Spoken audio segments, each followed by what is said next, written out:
श्रियकान्ताय कल्याणनिधये निधयेतिनाम् श्रीवेङ्कटनिवासाय श्रीनिवासाय मङ्गलम्। लक्ष्मी सविभ्रमालोकसुभ्रूविभ्रमचक्षुषे चक्षुषे सर्वलोकानां वेङ्कटेशाय मङ्गलम्।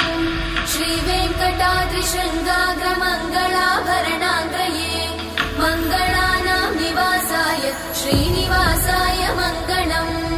सर्वावयव सौन्दर्य सम्पदा सर्वचेतसां सदा सम्मोहनायास्तु वेङ्कटेशाय मङ्गलम्।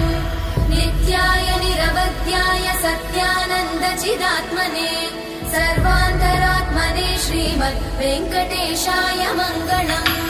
स्वतः सर्वविदे सर्वशक्तये सर्वशेषिने सुलभाय सुशीलाय वेङ्कटेशाय मङ्गलम्।